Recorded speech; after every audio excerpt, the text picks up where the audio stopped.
নমস্কার, স্কিল বাংলা চ্যানেলে আপনাদের সকলকে স্বাগত জানাই। কিন্তু আজকে আমরা কোনো ইন্টারন্যাশনাল অ্যাফেয়ার্স বা ইন্টারনাল সিকিউরিটি, ইকোনমি কোনো টপিক নিয়ে, কোনো সাবজেক্ট নিয়ে পড়াশোনার ভিডিও তো করব না। কারণ আজকে আমি চলে এসেছি আমার বাড়িতে এবং আমার গ্রামে। আজকে আমাদের গ্রামে আমাদের পাড়ার ক্লাবের তরফ থেকে একটা রক্তদান শিবির আয়োজন করা হয়েছে এবং আমার মনে হলো যে পড়াশোনা তো ডেইলি চলতে থাকে, আমিও অফিস করতে থাকি, স্টুডেন্টদের পড়াতে থাকি, কিন্তু আজকে আমার নিজের গ্রামে যাওয়া উচিত এবং সবার সঙ্গে দাঁড়িয়ে একসঙ্গে কিছু কাজ করা উচিত। বরং আমার পাড়ায়, আমার ক্লাবে আরো যারা আছে তারা অনেক বেশি টাইম দেয়, অনেক কিছু উদ্যোগ নেয়, বরং আমি থাকতে পারি না। তো আজকে পড়াশোনা অফ থাক, আজকে আমার সেখানে যাওয়া উচিত। এবার আমরা ভিডিওটা শুরুই করব। আমাদের এখানে অলরেডি যে ডাক্তারবাবু চলে এসেছেন, যিনি রক্তদান শিবিরের মূল পুরো ব্যাপারটা পরিচালনা করবেন। ডাক্তারবাবুকে আমরা কিছু কোশ্চেন জিজ্ঞাসা করে নেব, যেগুলো আমার আপনার প্রত্যেকের মনে রয়েছে। কারা রক্ত দিতে পারবে, রক্ত দেওয়ার পর কি রেস্ট্রিকশন থাকে ইত্যাদি। ডাক্তারবাবুর সঙ্গে কথা বলে নিয়ে তারপর রক্তদান শিবিরটাও আমি দেখাবো এই ভিডিওতে এবং যারা রক্ত দিয়ে বেরিয়ে আসছে তাদের অভিজ্ঞতা শোনাবো। আর আজকের ভিডিওটা হয়তো একটু অন্যরকম হবে, যাতে করে গোটা পশ্চিমবঙ্গের মানুষ অনুপ্রাণিত হতে পারে এবং প্রত্যেকটা পাড়ায় ছোট ছোট উদ্যোগের মাধ্যমে আমরা নিজেদের রাজ্য তথা নিজেদের দেশকে আরেকটু বেটারমেন্টের দিকে নিয়ে যেতে পারি। তো চলুন ডাক্তারবাবুর সঙ্গে কথা বলা যাক।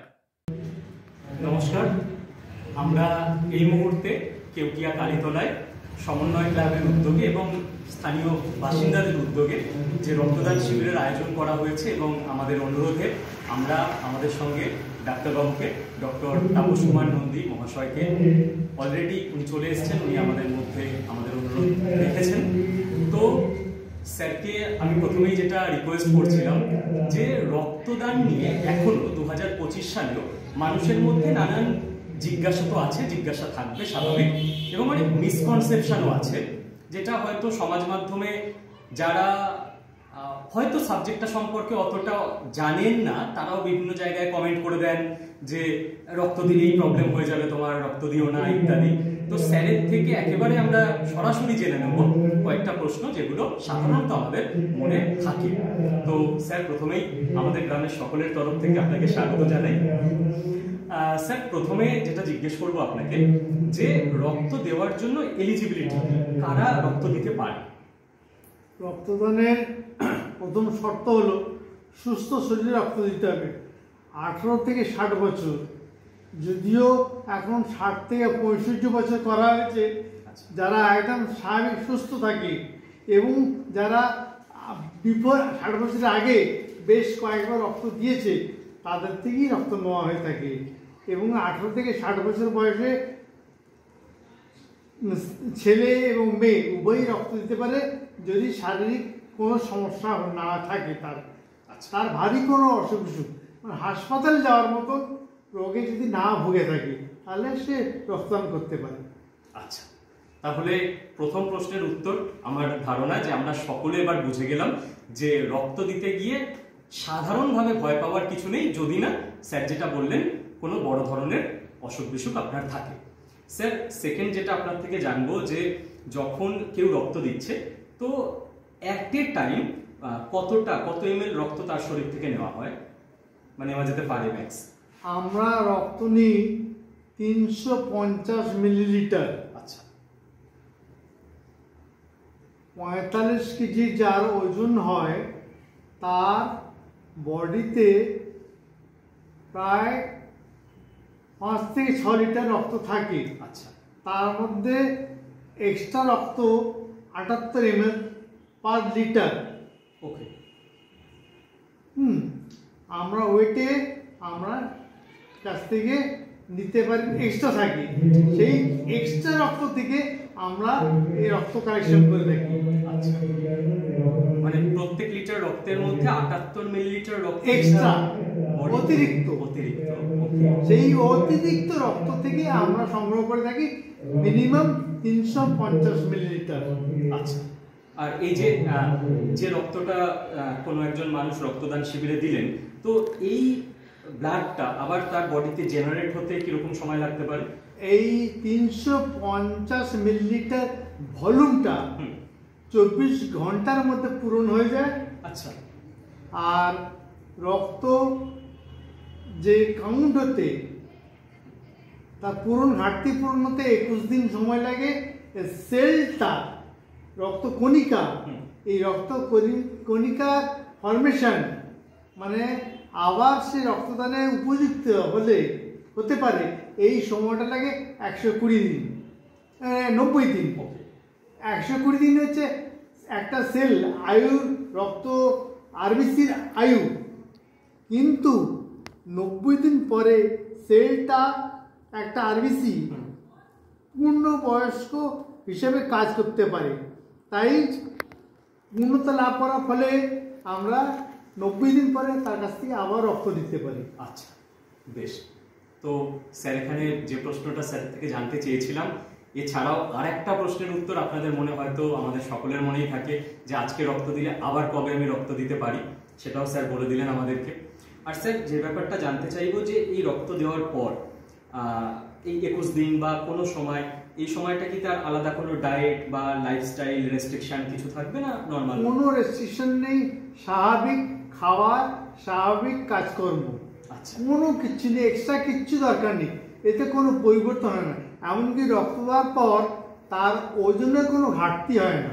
আচ্ছা, কিচ্ছু হয় না, স্বাভাবিক। রক্ত দিলে একজন রক্ত দিচ্ছে, যেহেতু রক্ত দেওয়ার পর তার শরীরে নতুন সেলটা তৈরি হয়, মানে ব্রেনে ভালো কাজ হয়। ব্রেনে ভালো কাজ হলে ভালো ঘুম হয়, ভালো ঘুম হলে ভালো খিদে হয়। ঘুম আর খিদে দুটোই যদি ভালো হয়, তার শরীরে রোগ প্রতিরোধ ক্ষমতা বেড়ে যায়, মানে ইমিউনিটি পাওয়ার। এই ইমিউনিটি পাওয়ারটা কিন্তু রক্তদান ক্ষেত্রে খুব মানে মারাত্মক একটা পজিটিভ সাইন। তাহলে আমাদের যে কনসেপশন বা মিসকনসেপশন রয়েছে যে রক্ত দিলে আমি দুর্বল হয়ে যেতে পারি, বরং উল্টোটা। কোনোভাবেই না, কোনো দুর্বলতা আসে না, কিচ্ছু হয় না। Thank you sir. স্যার আর একটাই লাস্ট প্রশ্ন আপনার থেকে যেটা জিজ্ঞেস করব, যে আমরা যারা রক্ত দিচ্ছি রক্তদান শিবিরে, এইটা ভেবে যে কোনো দিন কোনো মানুষের কোনো কারণে যখন রক্ত লাগবে, দরকার হবে, তো আমার রক্তটা তার হেল্প করতে পারে। এবার এই ব্লাডটা যে স্টোর হচ্ছে কোথাও নির্দিষ্ট সায়েন্টিফিক প্রসেসে, তো এটা কতদিন পর্যন্ত স্টোর করে রাখা যেতে পারে? আমাদের ব্লাড ব্যাংকে সাধারণত ব্লাড ব্যাগের উপর নির্ভর করে, যদিও 35 দিন মিনিমাম একটা রক্ত মানে আরবিসি থাকে, যেটাকে প্যাক সেল বলা হয়, সেই আরবিসি আয়ু হয়েছে 35 দিন। কিন্তু কিছু কিছু ক্ষেত্রে তাদের মানে স্টোরের জিনিস এক্সট্রা দেওয়া থাকে, সেই এক্সট্রা দেওয়ার ফলে কি হয়, তাকে 42 দিন পর্যন্ত এটাকে এক্সটেন্ড করা হয়। তাই এটা আরবিসি 42 দিন সর্বোচ্চ 42 দিন থাকে। এবং রক্তের যে কম্পোজিশন, যেমন প্লেটলেট, এটা ম্যাক্সিমাম 5 দিন পর্যন্ত স্টোর করা যায়। এবং এফএফপি মানে ফ্রেশ ফ্রোজেন প্লাজমা, এটা 1 বছর পর্যন্ত স্টোর করে রাখা যায়। অনেক ধন্যবাদ স্যার আপনাকে। এবং আমি আশা করব যে স্যার যে অত্যন্ত গুরুত্বপূর্ণ ব্যাপারগুলো নিয়ে কথা বললেন, তাতে করে আপনারা যারা এই ভিডিও দেখবেন, আপনাদের অনেকেরই মিসকনসেপশন দূর হবে। এবং যে যেখানে পারছেন, যেভাবে পারছেন, নিজ নিজ এলাকায় বিভিন্ন সংগঠন, ক্লাব, পাড়া সব কিছুর মধ্যে দিয়ে চেষ্টা করুন যেন রক্তদান শিবির বা ছোটোখাটো এরকম কিছু আয়োজনের মাধ্যমে আমরা রক্তের ঘাটতি পূরণ করতে পারি। আমরা আমাদের গ্রামের তরফ থেকে, আমাদের পাড়ার তরফ থেকে স্যার এবং স্যারের টিমের সহযোগিতায় আজকে এই চেষ্টা করছি। নমস্কার।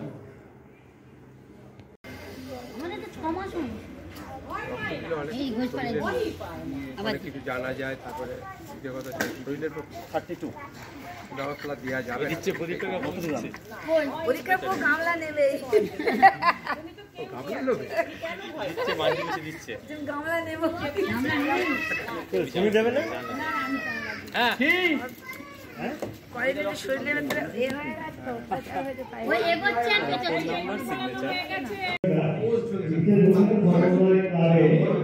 और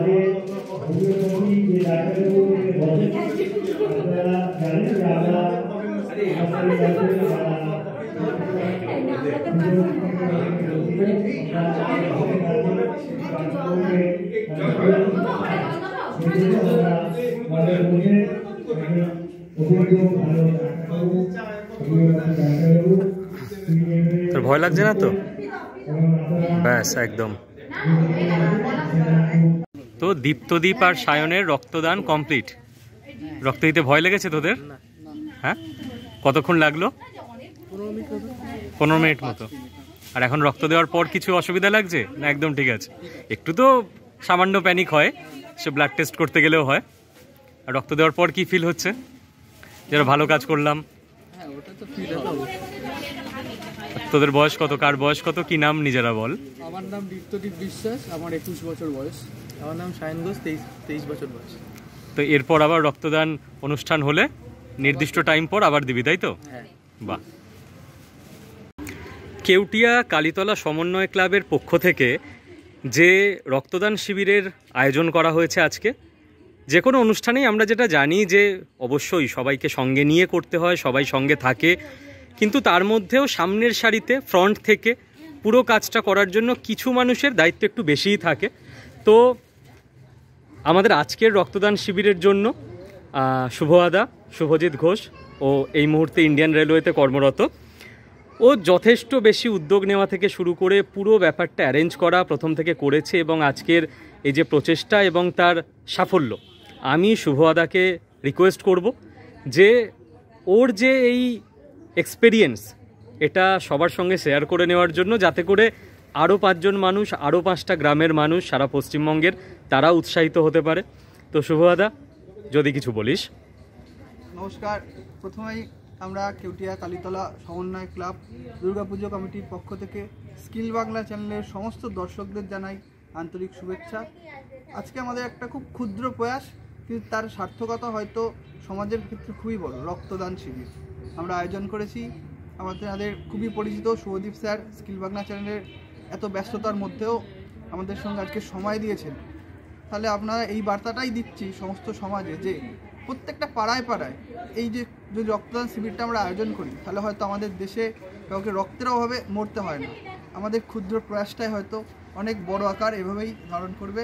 আমরা এটাই আপনাদেরও আহ্বান জানাবো যে আপনারাও এগিয়ে আসুন। আপনাদের নিজেদের পাড়ায় খুব অল্প সময় ব্যয় করে নিজেদের কাজবাজের পরেও তাহলে আমরা সমাজে একটা সচেতনতামূলক বার্তা দিতে পারবো। তাহলেই হয়তো আমাদের মানব জীবনের সার্থকতা হবে। এখানে আমার সঙ্গে এখানে রয়েছে আমাদের 8 থেকে 80 সবাই আমরা মিলেমিশে এই প্রোগ্রামটা করি। আমাদের সঙ্গে রয়েছে, আমি পরিচয় করে দিচ্ছি, আমাদের রয়েছে শ্যামল বিশ্বাস, ওনাকে আপনারা চিনবেন, শুভদীপ স্যারের বাবা। তারপরে রয়েছেন আমাদের খুব ছোট ভাই একজন, যে নিজে খুব ব্যস্ততার মধ্যেও সময় দেন, হচ্ছে শম্ভুনাথ ঘোষ, বিষ্ণুপদ পারুই এবং রামপদ প্রামাণিক। থ্যাংক ইউ শুভদাকে পুরোটা খুব সুন্দর করে গুছিয়ে বলার জন্য। এবং আমি লাস্টে বিষ্ণুপদ পারুই, আমাদের সকলের প্রিয় বিশু কাকাকেও রিকোয়েস্ট করব 2 কথা বলার জন্য। আমাদের হচ্ছে কেউটিয়া সমন্বয় ক্লাব, তারা হচ্ছে বিভিন্ন এই সামাজিক কাজকর্ম করার জন্য এগিয়ে আসছে। তার সাথে যে আজকে রক্তদান শিবির এটা আয়োজন করেছে। আমরা জানি যে আমাদের এই রক্তের অভাবে অনেকেই হচ্ছে অকালে পরলোক গমন করছেন, যার জন্য আমরা মানুষকে উৎসাহিত করার জন্য এবং এই রক্তদান শিবিরটা করার জন্য আমরা চেষ্টা করেছি সবার সহযোগিতায়। এই রক্তদান শিবির অনেকে স্বেচ্ছায় এসছেন, এসে রক্তদান করেছেন। আমরা প্রত্যেককে অভিনন্দন জানাচ্ছি এবং আগামী দিনে নিশ্চয়ই আমরা এই ধরনের হচ্ছে রক্তদান শিবির করব, এই আশা করে আমি 2-1টি কথা বলব। আরেকটা কথা একটু ছোট্ট বলবো, আমাদের মধ্যে আরেকজন রয়েছে রমেশ ঢালি, ও নিজেও ওয়েস্ট বেঙ্গল পুলিশে কর্মরত। এত ব্যস্ততার মাঝেও নিজে একা কাঁধে দায়িত্ব নিয়ে সমস্তটা করেছে। ওকে আমরা পাচ্ছি না, এখনই ডেকে ডেকে আনা হলো, আপনারা দেখতে পারলেন সবাই। বল। থ্যাংক ইউ সকলকে।